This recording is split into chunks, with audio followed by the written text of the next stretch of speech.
कि छत्तीसगढ़ के पूर्व उप मुख्यमंत्री टीएस सिंहदेव ने बड़ा बयान दिया है। जिन्ना और सावरकर को लेकर उन्होंने फिर से एक बड़ा बयान दे दिया है, विवादित बयान दे दिया है टीएस सिंहदेव ने। टीएस सिंहदेव ने कहा है, आजादी से पहले जिन्ना के साथ बीजेपी के संस्थापक श्यामा प्रसाद मुखर्जी और वीर सावरकर ने सरकार चलाई है।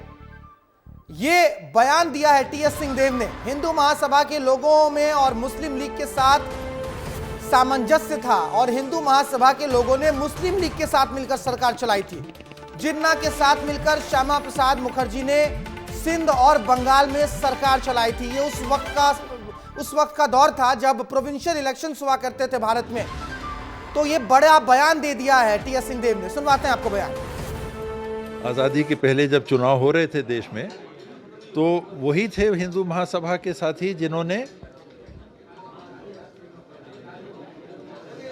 मुस्लिम लीग के साथ मिलकर सरकार चलाई थी, सिंध में भी, बंगाल में भी। वही जो दूसरों के ऊपर लांछन लगाते हैं या दूसरी बात करते हैं, वही लोग थे।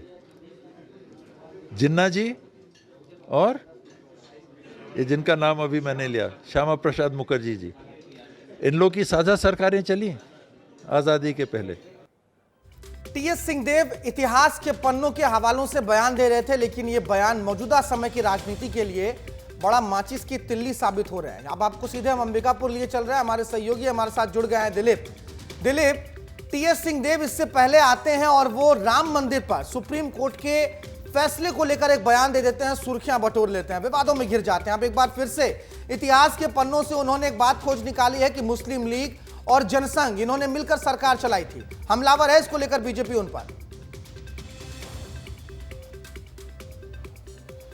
बिल्कुल सही कहा भारत आपने। टीएस सिंहदेव का ये जो बड़ा बयान है, हो सकता है कि कांग्रेस के जो नेता हैं वो भी समर्थन ना करें, क्योंकि कांग्रेस हमेशा विवादों पर किसी न किसी बयान को लेकर रही है। और टीएस सिंहदेव ने कुछ दिन पहले ही आपने जैसा कहा कि राम मंदिर को लेकर विवाद दिया था। उन्होंने सुप्रीम कोर्ट के फैसले पर सवाल उठाया था और कहा था कि उसमें जजों के हस्ताक्षर नहीं थे। तो अब उन्होंने फिर से बयान दे दिया है और कहीं ना कहीं बीजेपी इस पूरे मामले को फिर से एक बार सामने लाते हुए घेरने की कोशिश करेगी, क्योंकि उन्होंने साफ तौर पर यह कहा है कि जिन्ना का संबंध जो बीजेपी के नेता थे उस समय, जो बीजेपी के जो संस्थापक नेता थे उनसे था, वीर सावरकर से था, और हिंदू जो महासभा के जो लोग थे उनका संबंध था। और दोनों मिलजुल कर सरकार उस समय चलाया करते थे। और उनका कहने का मतलब ये था कि आज बीजेपी के लोग सवाल उठाते हैं, लेकिन पहले इनके जो पूर्वज थे, इनके जो संस्थापक सदस्य थे, वो खुद उनसे संबंध रखते थे और उनके माध्यम से सरकार चलाते थे। लेकिन अब ये सारी बातें बीजेपी के लोगों को जब सुनने को मिलेगी या सुनने को अब मिल रहा है, तो शायद मुझे लगता है कि विवाद फिर से शुरू होगा और कहीं ना कहीं बीजेपी फिर से